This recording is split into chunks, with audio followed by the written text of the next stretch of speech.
Xbox unleashes possibly the best gaming showcase we've ever seen. It was exhilarating at times, utterly horrifying in others, and boy, was it long. But don't you worry, we've got you covered. I'm Ash Dixon, and this is Jinx News. I can't lie, I knew the Xbox showcase was going to be an absolute banger. One, because when you buy up half the industry, it's kind of the bare minimum, and two, because it opened with Phil Spencer looking so unbelievably f***ing smug.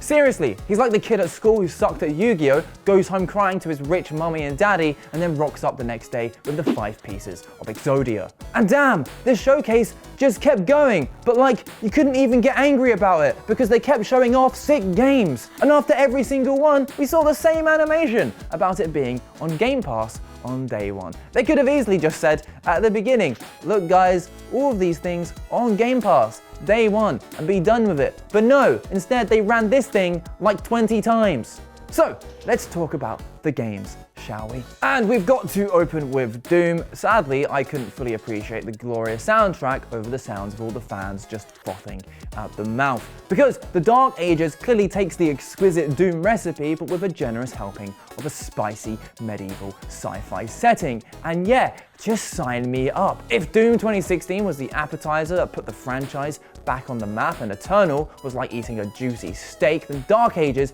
might just be the cherry on top of that big gooey ice cream sundae that your mum won't let you eat for dessert. And come on now, while the thought of Doom Guy going around shooting Mancubus and zombie men with this thing in the freaking Dark Ages is pretty appealing, you can also fly around on this jet-fueled cybernetic war dragon. There's none of this live service bullshit. No money-hungry battle passes, just a straight-up, single-player FPS killfest that everyone should be playing when it drops on Game Pass day one.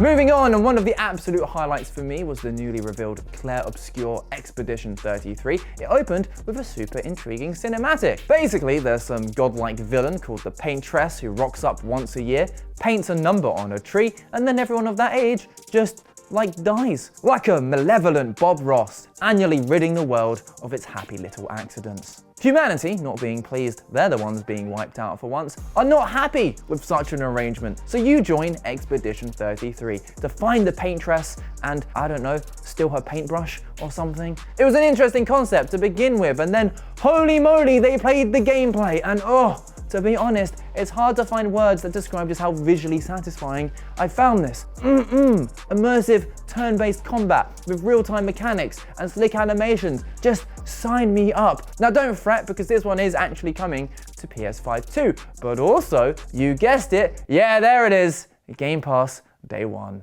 Now, about halfway through, they started showing off a new game, and I had no idea what it was. I was like, is this a new futuristic Mirror's Edge with a lovely sprinkling of Deus Ex and Dishonored? Well, turns out it was Perfect Dark. I totally forgot this thing existed. Now, last I heard, this reboot was going through development hell, but you know what, from the trailer, you wouldn't think it. It looked pretty polished, and people seem excited. One of the big exclusives is, of course, Fable. Now, as someone who had a lot of fun in Fable 2, running around Albion, acquiring lots of wives and tricks for my dog, I'm very excited. Previously, we saw an oversized Richard Ayoade, and it seemed like Playground Games might be onto something. Now we've got a new trailer, again with only a little bit of gameplay, but I must say, damn, this thing looks hella pretty. Plus, it seems like they're nailing the tone. Sadly, it's still a bit of a wait, with a broad release date of 2025. I've got to quickly mention Atomfall, a new post-apocalyptic survival action game based in Britain. Now, maybe I'm biased, but seeing that quaint local boozer and the good old red telephone box, which ironically is in better condition than any of the pea-ridden ruins that exist in the real world, well, I was on board. It was like the people over at Rebellion heard Todd Howard say, yeah, we don't see expanding Fallout outside of the US, and we're like, bet.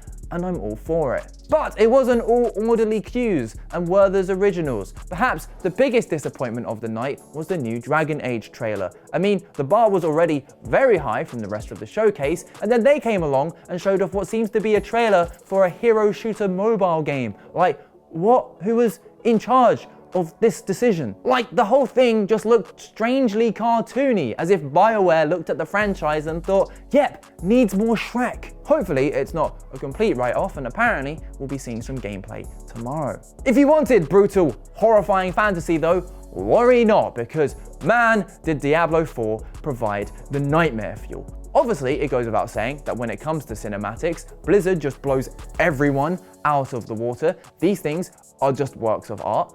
Now, at the start, I naively thought that the trailer for the upcoming expansion, Vessel of Hatred, might be a little more tame. How wrong I was! Jesus Christ, I'm just gonna have to blur the whole screen here, but I don't think I've ever winced so hard in my life. Ugh. Thought about it again. Thanks for that, Blizzard. Xbox closed out the show with the latest mainline Gears of War game, E-Day. That's right, it's a prequel, meaning we'll get to play as Marcus Phoenix as a young whippersnapper. And I know the Gears franchise has faltered a little bit, but I think setting the game around Emergence Day is an absolute killer move. I love the immersion and the world building of these post-apocalyptic settings, and there's something just so satisfying about being able to go back and seeing how it all began. Just recently, the Fallout TV show handled it beautifully, and if the new Gears trailer is anything to go by, the Coalition are going to nail it too. We also got a second look at Indiana Jones and the Golden Circle. While we got a load of new footage of the first-person Uncharted, including these shots of Indy and Gina mooching about in the Himalayas, it looks as though the devs have been working on Indy's Phase 2. The change in lighting is an odd choice, but he does look more like Harrison Ford now, which I'm sure was pitched by the devs as one of the game's main selling points. As were the game's cutscenes, which really look on point and capture the spirit of the movies. A lot more than the recent movies have, in fact. And speaking of movies, we also got a glimpse of Mixtape, which essentially looks like a Ferris Bueller sim and will hit all the feels of the old farts who were around in the early 90s. Hey. That was such an old man sound. Was it? Hey. But I had to mention it because this game just oozes style. Think Life is Strange, which is also getting a new game, which looks very good, with the visuals of the Gwen Stacy sections in Across the Spideyverse. It features music from a bunch of amazing artists, has that coming-of-age hook, and just feels like one of those titles that really push what video games can be. And God, we haven't even covered like half of the games. I did tell you, there was an absolute ton. But look, maybe you can help us out. What was your favorite game that we didn't get time to mention? And what were your thoughts on the showcase in general? Let us know down in the comments.